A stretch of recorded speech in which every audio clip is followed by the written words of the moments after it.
Nathaniel S. Colley is a partner in the Sacramento law firm of Colley, Lindsay, and Colley, and an adjunct professor at McGeorge Law School, and maybe one of the most distinguished members of the bar anywhere, and also quite a race fan, and I believe was former commissioner of racing, if I'm not mistaken, in the Brown administration.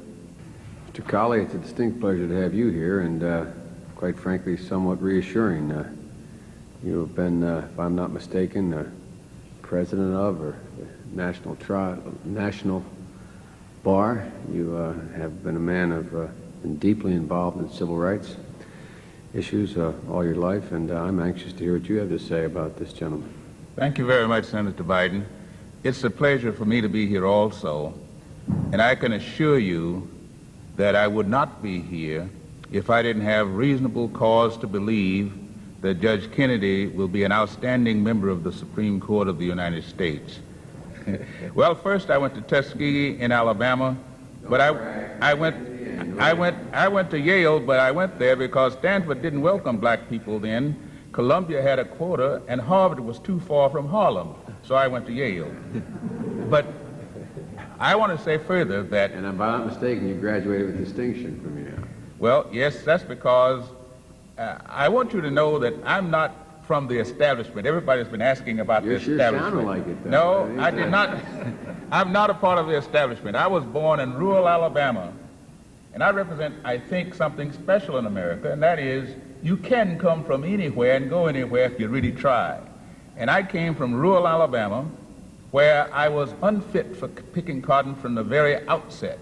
My mother recognized this, and she encouraged me to read books.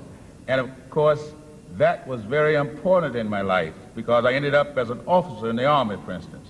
You will never know how much trouble it gave me to lead a black company in the Solomon Islands and in the Philippine Islands and in New Guinea, and people would ask me, why are all the people in your company black? And I also recognized the segregations and the evils of it. And I determined at that time that something had to be done about this.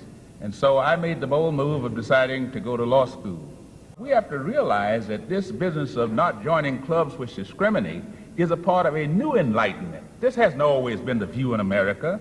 And if we took from the Senate every member who'd ever joined one of these clubs, I doubt whether you'd get a quorum. And I know that's a distinguished body, and I respect it tremendously.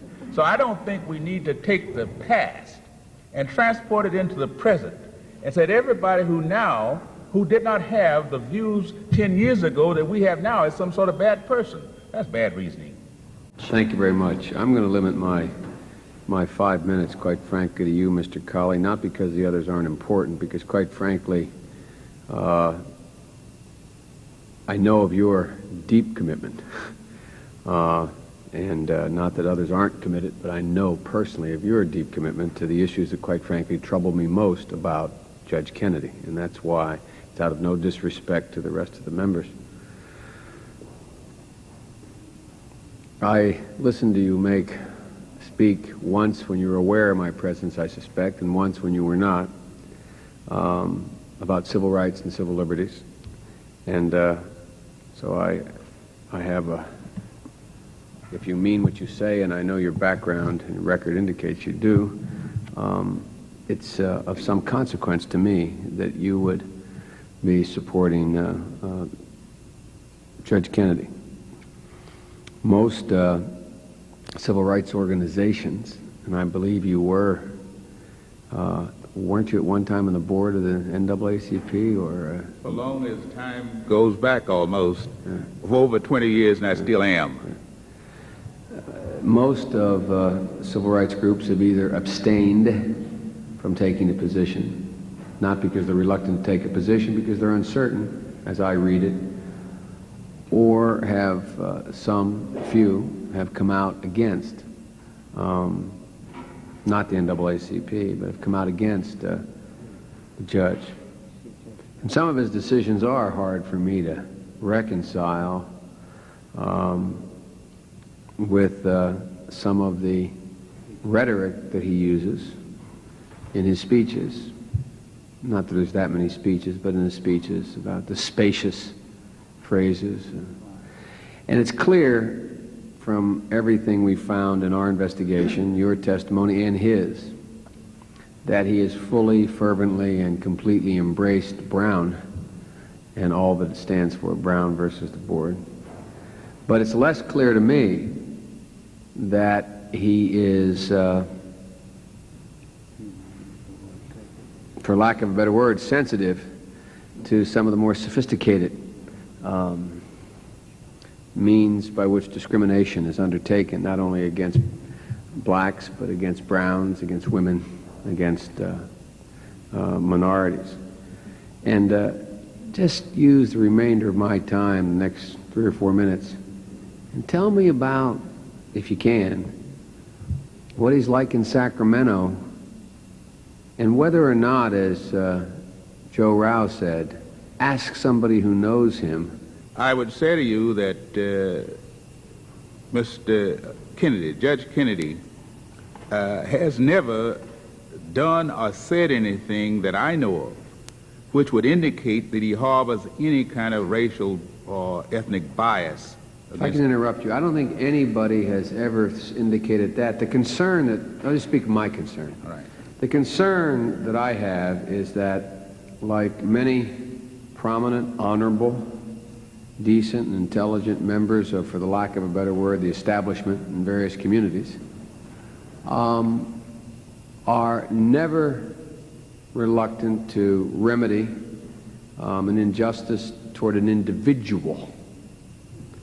But many times, either lack of wanting to take on the establishment or lack of appreciation for the depth of the problem seem reluctant to deal with the systemic problems. All right. I think that's a fair statement. And what you described just now was the average American white male. The world was yours, and you were apathetic. The world was yours, and you didn't want to shoot anybody, you didn't want to lynch anybody, but you weren't concerned about all the subtleties we're concerned about now. But we have to give Judge Kennedy credit for as early as 1980 beginning to reminisce about these clubs, for instance, which discriminate, and trying to change them, actually affirmatively trying to change them. And in some instances where he thought change would not come, his only remedy was to withdraw. And this doesn't, I'm not talking about 1987 withdrawals, I'm talking about as early as 1980. I also know from personal experience that he was uncomfortable in any situation where he thought discrimination might exist. But he was not as sensitive earlier on as he should have been. But as I said before, if you apply that as a test, not many of us escape. Let me ask you, since my time is up, one concluding question. You know Judge Kennedy, you've known him for some time.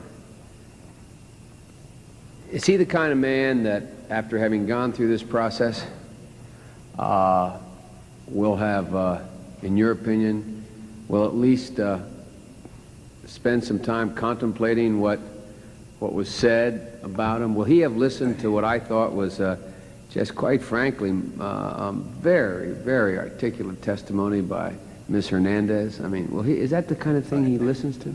I would tell you that Judge Kennedy is a grown man, but he's a growing man. And I have no doubt that as he proceeds through life, he now knows how important it is to be sensitive, to be more sensitive to the issues that now worry you. And I would predict that as he grows, your satisfaction with him will grow also. Mr. Colley, if we had time, I would love you to tell the nation that's watching, because I think it's both humorous and also almost pathetic, the story you tell about when you headed the Racing Commission and a very distinguished woman asked you what capacity. As a matter of fact, I'll ask you, unless you think it's inappropriate. Well, I have no objection to tell it. I tell it everywhere I go, and anybody will listen. And the purpose of it is to illustrate how presumptions are against you when you're an ethnic minority. I was chairman of the California Horse Racing Board and was invited to Washington to address in the Hilton Hotel, Capitol Hilton Hotel, the American Horse Council, made up of all the horse people, you know, the Vanderbilts, the Whitneys, and everybody. And there was one, and I was the only black person in the room, not only the only one on the platform, but the only one in the room. And you were president of this organization? No, I was chairman of the California Horse Racing Board, and I was a keynote speaker. And this lady sitting next to me kept looking at me uncomfortably. And she kept looking, and I thought she was really flirting with me, but I overestimated myself. And finally, she blurted out to me, "For whom do you groom?" She presumed that I must be a groom who cleaned the stalls. And I told her that, you know, sometimes for my wife a little bit, and and sometimes for myself. I have a horse or two. And then when I was introduced to speak, and I spoke on the issues before the convention, when I looked back, she'd fled. And I never saw her again because that seat stayed empty when I got back to it. But thank you for relaying that story. Could I take about 15 seconds? Sure, you've been so gracious, we've hardly asked you any questions. Well, I just want to comment on what I believe to be a very significant fact here. Nathaniel Colley and I have fought each other hard in the courts for many, many years. We've both known Judge Kennedy for over 20 years, 25 years. We have, I think it's fair to say, different views on many social and political issues, Nathaniel and I. And we both came here from Sacramento to tell you that we think that he would make a superb Supreme Court justice. Did you come together? No. He didn't tell you that when we fought each other, I usually won. Oh, that's not the way I remember it. Well, you've all been very gracious, and I think one of the important things about these hearings is to see to it that not only we get the facts and we deal with the serious matters, that people can understand that people who disagree also can disagree agreeably.